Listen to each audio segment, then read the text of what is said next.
Hi, I'm Ben Thoume, Head of Video Production at Visual Education, and today we're going to be looking at the Micro Slider 3 Zeapon in comparison to the Rhino Arc II motorized sliders.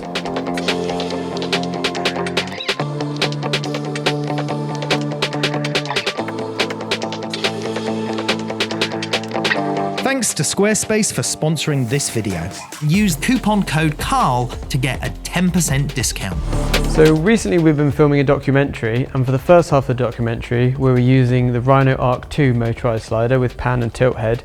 We bought this for our video courses on visual education that you can check out.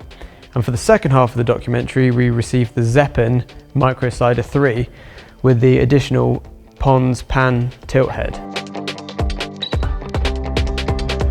For the first half, with the Rhino Arc II, this was great. Obviously straight away you can see that you need two tripods in small areas. It's a nightmare to set up, to balance, to level. With the micro slider, there's only one tripod. First of all, when I first saw about getting this, I was thinking, there's no way that this is going to be good, it's going to be level, it's going to be steady with one tripod. But then I saw that it came with the arms, and they make all the difference.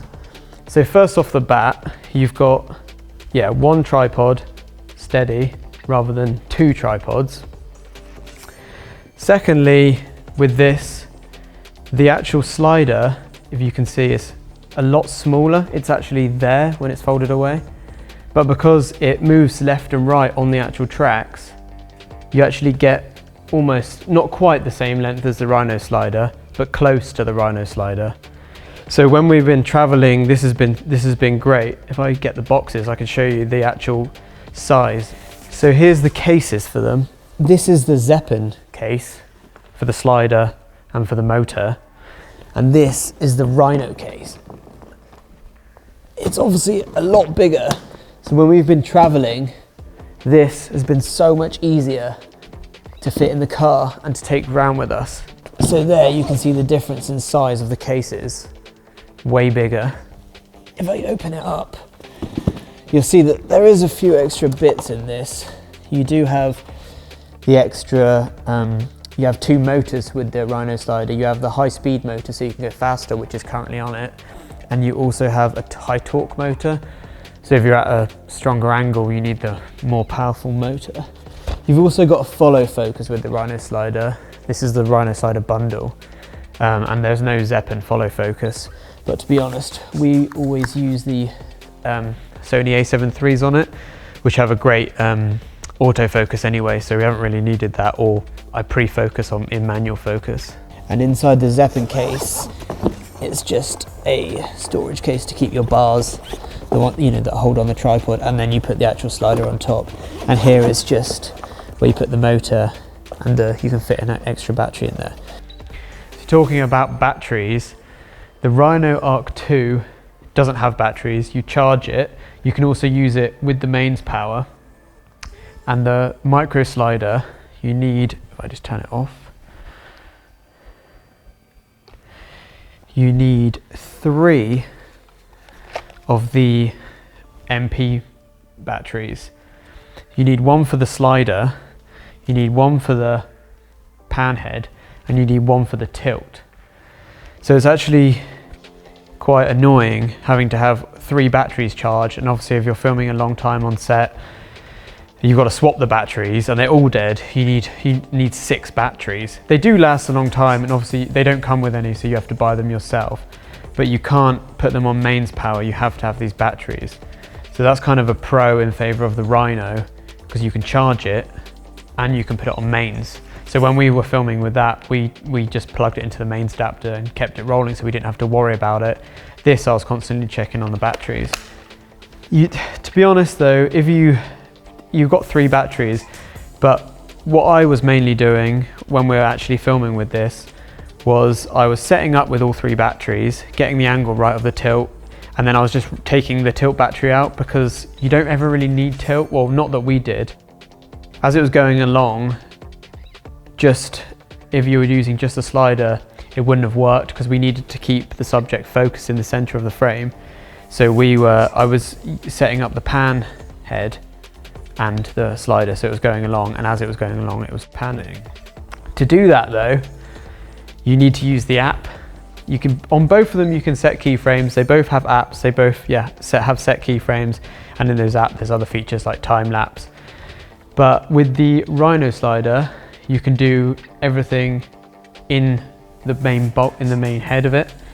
Whereas to do these, because they're actually all separate individual motors, if I take this off, nothing's attached, so nothing's actually connected.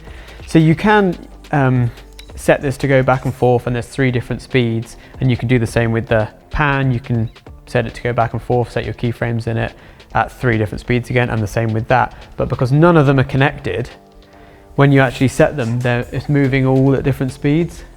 So if I set this, if I wanted to focus on one thing in the front, as it was going along, and I set this to pan as well, the pan would be moving differently from the slider.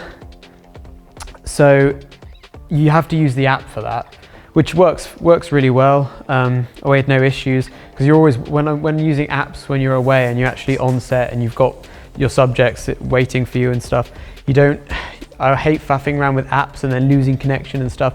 But the app for this was pretty good. You didn't have to use Wi-Fi or anything. It connected via Bluetooth. All the motors connected pretty seamlessly. The only thing that I did find was that the slider motor would disconnect if I wasn't close enough to it. But what I did was, because it was always, once I'd preset the keyframe point at the end and keyframe point at the other end, then when I disconnected, I just set it to loop, and then it didn't need to be connected to it anymore. With this, it's the same. There's an app, but you can also do it all in the head, because all of it is controlled via that head. Everything is done in here.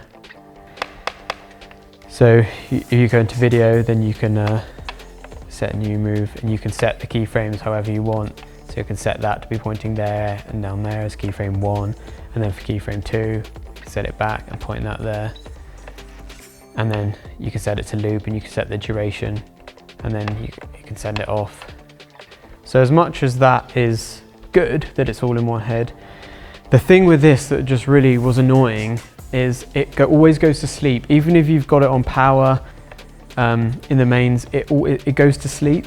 And then to get it out of sleep mode, you have to move the camera either side like that. You can't click the button to make it come back on. You can't move this to come back on.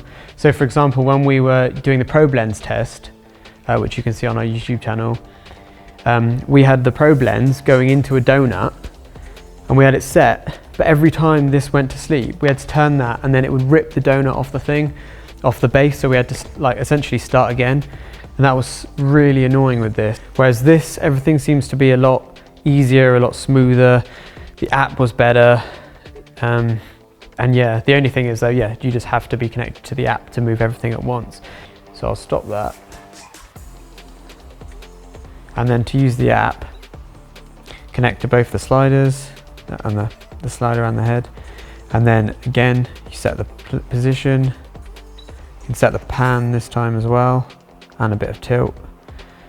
Mark keyframe, first one, slide it back along to where you want as your second end point. Tilt the pan,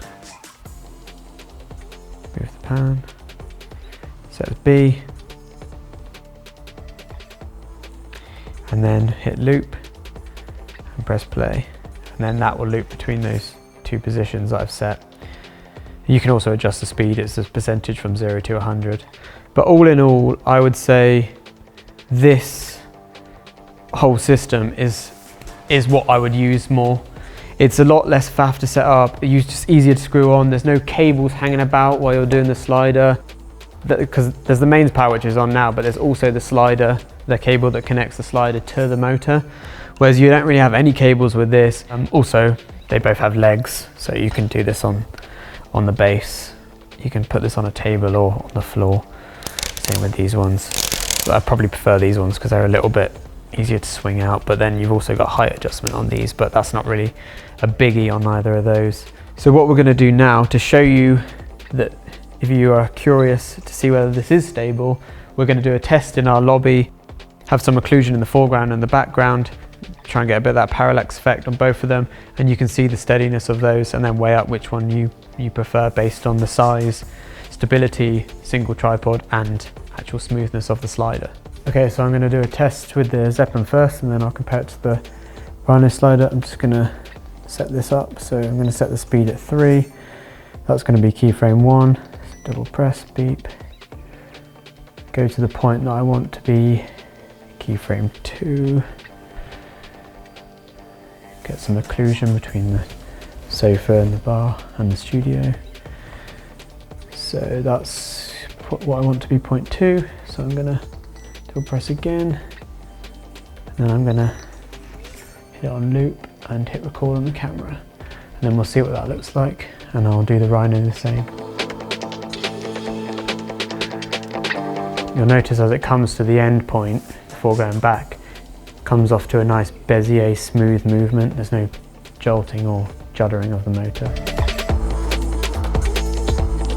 So I'm going to get rid of this one and then bring in the Rhino. So to bring this in I need 2 people because of both the legs. I've got to get this low, but as you can see that there, and you can't obviously bend it, so you have to sort of do it on a ball head or try and lower it, or use 2 people as well for this, and it's just pain.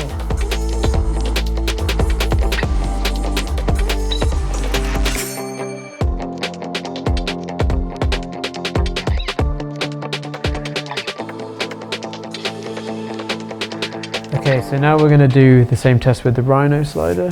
Just already set up, and I'm just going to hit record.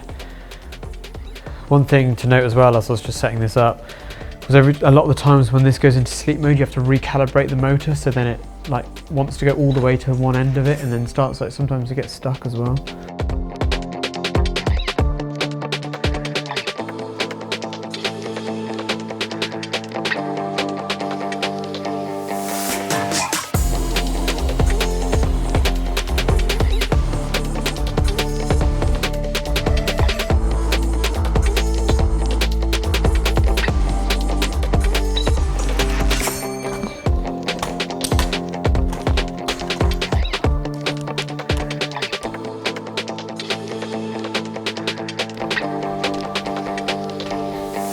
So another thing that you might want to do with your electric slider is put it at an angle, like I've got both of them here. You saw the faff I had with setting up this with the 2 tripods.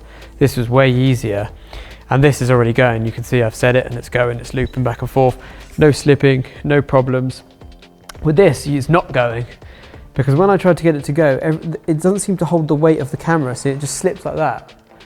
And then even when I had got that to sit there, actually holding the weight of it going back and forth up and down here, just wasn't holding it. Maybe I've done something wrong, but I can't see what it is, why it would be doing that.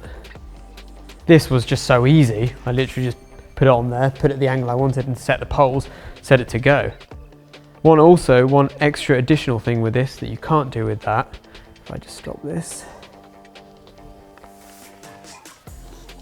and take this out, this is pretty cool.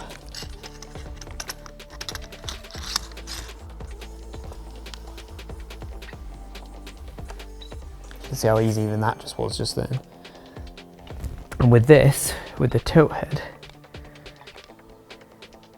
I can do a full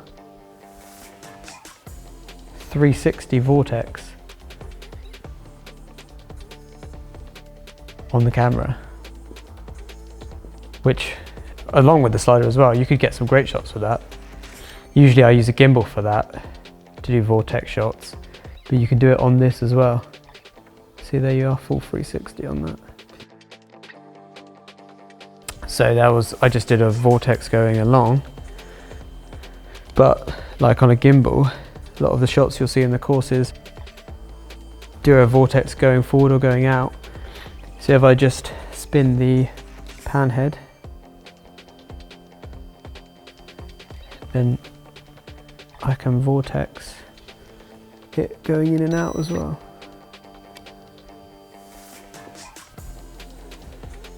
Obviously I'm just holding the buttons and doing it manually, but you could set all the keyframes so you wouldn't have to be holding it.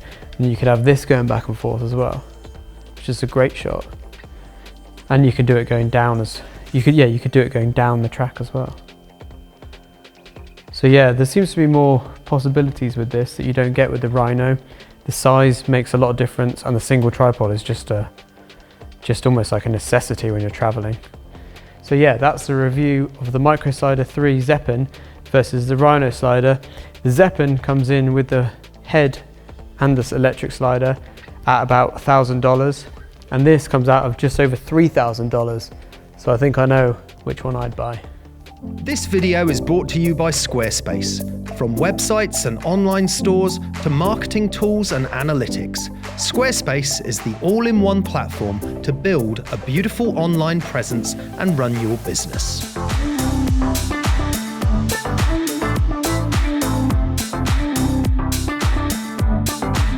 Head to squarespace.com for a free trial. And when you're ready to launch, go to squarespace.com/Carl to save 10% off your first purchase of a website or domain.